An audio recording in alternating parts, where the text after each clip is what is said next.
Jean-Christophe Mourniac, depuis quelque temps, une nouvelle technique de navigation au large en catamaran est apparue. En France, il s'agit du bousserie. Mais quelle est l'origine de ce terme qui désigne à la fois une allure et une position particulière de l'équipier? Donc en fait, il faut replacer dans un contexte historique. Cette technique est apparue durant l'été 91 lors de la pré-olympique de Barcelone par l'intermédiaire de deux Australiens, Mitch Booth et John Forbes, qui un an après ont finalisé les Jeux Olympiques par une médaille de bronze. Cette technique, donc, elle a vraiment été, elle s'est avérée vraiment payante à ce moment-là, car il se faisait des remontées fantastiques lors de cette régate-là. Et à partir de ce moment-là, cette technique s'est généralisée chez tous les étrangers. Donc on peut se rappeler lors du championnat du monde en 91 en Sardaigne, où on a commencé à découvrir certains étrangers à commencer à essayer cette technique, et puis qui s'est avérée payante. Et puis au fur et à mesure du temps, elle s'est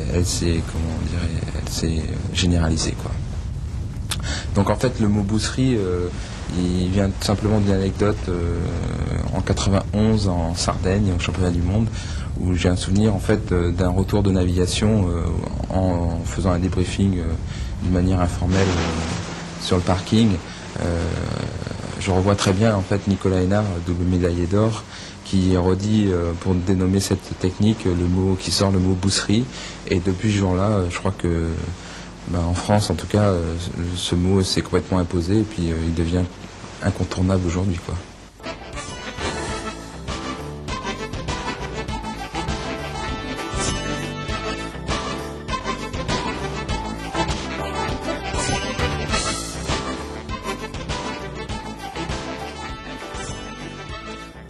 Cette technique, donc, étant nouvelle, forcément, elle était au début mal maîtrisée. Donc, on a essayé énormément de choses dans différents réglages. J'ai le souvenir qu'au début, on travaillait énormément au chariot, donc avec un bateau qui montait très très haut en hauteur, en gîte, et puis d'un coup qui se remettait à descendre d'une manière flagrante. Donc, il y avait une inconstance à ce niveau-là, avec aussi de nombreux dessalages. Pour ça, il y a des anecdotes. J'ai le souvenir de Robert Nagy qui lui travaillait essentiellement au chariot, et c'est vrai qu'une fois sur deux, il allait très vite, mais il dessalait relativement souvent, quoi. En tout cas à l'entraînement, hein. Et donc après, il y a eu d'autres techniques. Les gens ont beaucoup plus travaillé à l'écoute avec un chariot plutôt bloqué, donc ils régulaient beaucoup plus leur chute de grand voile, donc ça présentait peut-être un petit peu moins de risques. Ils abattaient aussi peut-être plus, et ils essayaient de garder le bateau d'une manière plus, une gîte beaucoup plus homogène, et donc au fur et à mesure, cette technique elle a évolué et elle a progressé, et les gens ont progressé avec, et donc forcément les erreurs se sont effacées d'autant plus, quoi. Donc aujourd'hui, on voit très très peu de dessalage dans ces conditions-là, quoi. Sauf dans des croisements où on est obligé de lofer en grand d'une manière brute, où l'équipier n'a pas été prévenu. Là, c'est vrai qu'il y a encore des dessalages, mais c'est relativement rare, quoi. Il semble que les bousseries soient apparues en premier dans la série Tornado. Mais est-ce que l'on peut imaginer cette technique dans d'autres séries ? Oui, donc cette technique, elle a été, dès 92, on a vu à peu près une majorité de la flotte étrangère et française forcément qui a adopté cette technique. Et puis 93-94, c'est plus une majorité, c'est l'unanimité, quoi. Tout le monde pratique cette technique dans les conditions adaptées, évidemment, et avec donc leurs différents réglages, différentes façons, mais cette technique est totalement adaptée, quoi. Cette technique est apparu aussi donc dans l'intersérie, on peut l'estimer aussi vers 94-95. Les gens ont entendu, ont vu, par l'intermédiaire de peut-être des gens de l'équipe de France ou d'autres, et ont commencé à découvrir, à essayer, même dans les compétitions. Et puis aujourd'hui, elle fait pas l'unanimité, mais on constate quand même une forte majorité de gens qui au moins l'essayent, et s'ils n'ont pas adopté, à certains moments, la pratiquent, quoi. Mais en fin de compte, pourquoi est-ce que l'on utilise les bousseries et qu'est-ce qu'ils apportent sur le plan de la navigation?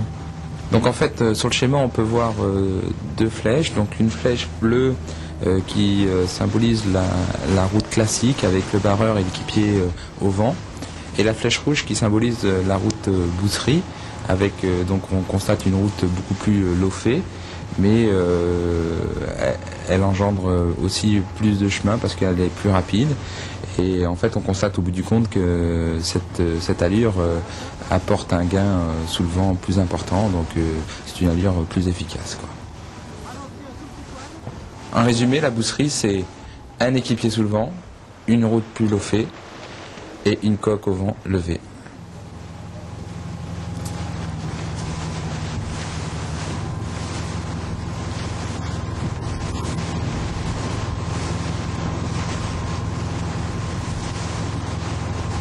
On constate que l'équipage est dans une position dite classique, donc avec une route très abattue, un chariot de grand voile libéré, choqué, un barbeur de phoque pris à fond, l'équipier placé au vent à côté du barreur, on peut constater, et évidemment les deux coques à plat. Donc leur souci numéro 1, là dans le cas présent, c'est de bien descendre et de gagner un maximum de gains sous le vent, quoi.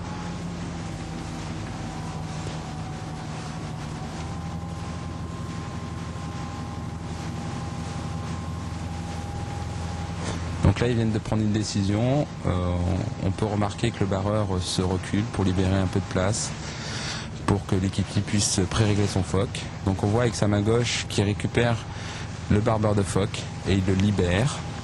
On le voit très bien à l'image. Donc il va le libérer et le pré-régler dans une position qu'il connaît. Donc à ce moment-là, on peut remarquer à l'arrière que le barreur récupère son chariot d'écoute et commence à le border. Donc à deux mains, il s'y reprend à deux mains, il libère même sa barre. On constate que sur la poutre arrière, le chariot est bien repris. Il vient quasiment à 10, 15 cm du centre de la poutre. À ce moment-là, l'équipier qui avait libéré son tournement et qui est censé avoir repris la bordure va se placer dans la position sous le vent, dite bousserie. Et il va se mettre en position pour pouvoir bien régler son phoque et en position stable. Donc avec un souci numéro 1, c'est de bien rester bloqué, et donc on va pouvoir le voir à l'image, il va mettre ses pieds sous les sangles, et à ce moment-là on peut estimer qu'ils sont en bousserie.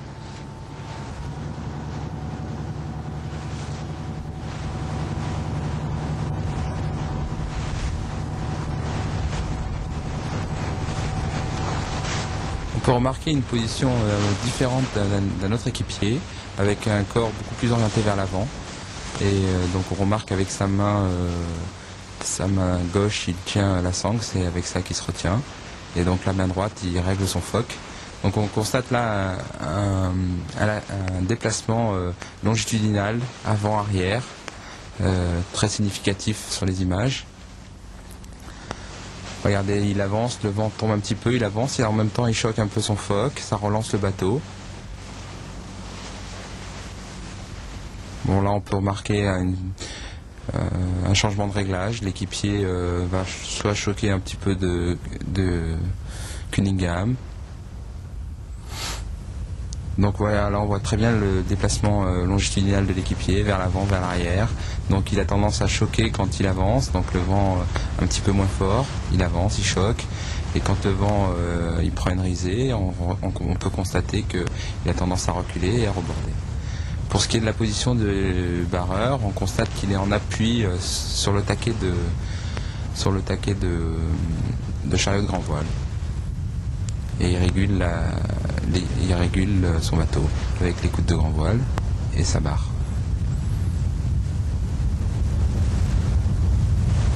Concernant l'ouverture du chariot, on peut constater, en fait, l'ouverture du chariot va varier selon les conditions de vent et aussi selon les conditions de mer. Et puis aussi la forme de la coupe de la grand voile, si on a une coupe verticale ou une coupe horizontale. Donc voilà, un certain nombre de paramètres entrent en jeu pour savoir si on rentre un petit peu plus de chariot ou pas. Là on peut constater que chez Frédéric Lepétrec, il a tendance à ouvrir beaucoup plus le chariot que chez d'autres équipages. Là on constate que le bateau est très stable, C'est un critère de vitesse, il faut que le bateau soit le plus stable possible, le vent est régulier, très peu de clapots, donc pas besoin de monter la coque très très haut en hauteur.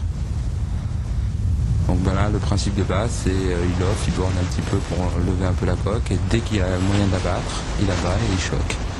Et sans arrêt, il relance comme ça, en loffant et en bordant, et c'est une suite de conduite qui permet au bateau toujours d'accélérer et toujours le souci quand même de gagner en gain sous le vent, de descendre. Là on voit Yves Laudet avec une position un petit peu différente d'habituelle, tendance à être sur la coque. Ça lui permet d'être plus haut, de mieux surveiller sa voile aussi. C'est une position différente. Là il en appuie sur sa sangle au vent.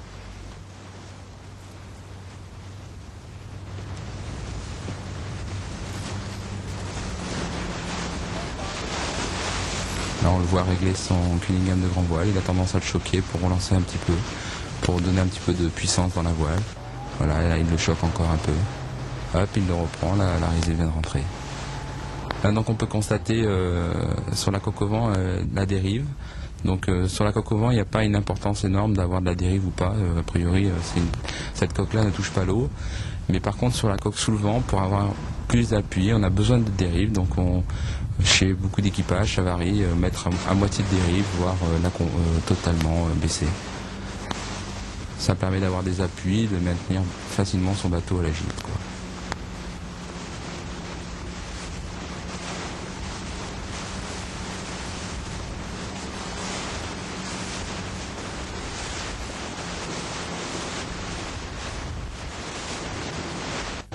Là on peut constater encore une position différente de Yves, il a exploré un petit peu toutes les positions, il est beaucoup plus descendu, donc beaucoup plus proche de son équipier, mais aussi avec un chariot aussi beaucoup plus descendu. Donc ça permet de descendre beaucoup plus en levant la coque. C'est un choix. Aujourd'hui la tendance actuelle est différente, on a plutôt tendance à monter sur la coque au vent et à remonter un peu de chariot, parce que les coupes de grand voile sont différentes pour des critères différents.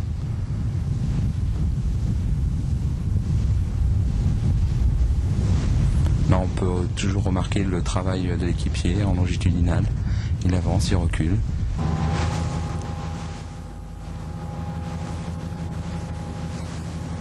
Chariot très choqué, il est quasiment en chariot position normale, quoi, en classique, avec une bordure très lâchée. C'est une technique différente. Là il est remonté un petit peu au vent avec le chariot qui est remonté aussi. On peut remarquer que le chariot est au niveau de la sangle sous le vent, alors que tout à l'heure il était un petit peu plus descendu que la sangle sous le vent. Il y a beaucoup plus de mer aussi, donc l'obligation d'avoir la coque au vent un peu plus haut en hauteur, donc on a tendance à remonter un peu de chariot.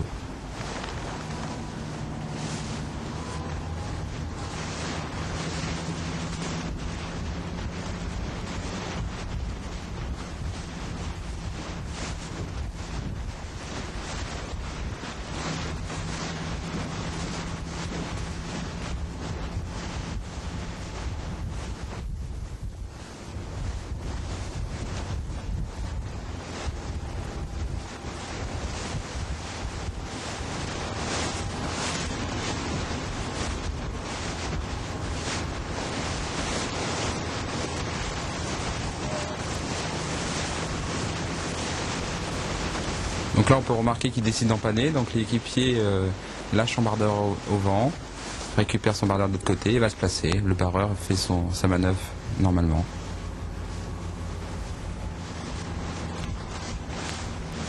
Et voilà notre équipage revenu dans sa position normale de bousserie pour un très rapide bord de largue. À la suite de cette première approche, dites-vous qu'en régate, si le kata qui vous précède à la bouée au vent démarre en bousserie, la seule solution consiste à limiter, car le risque est trop grand de ne plus le revoir au cours de cette manche.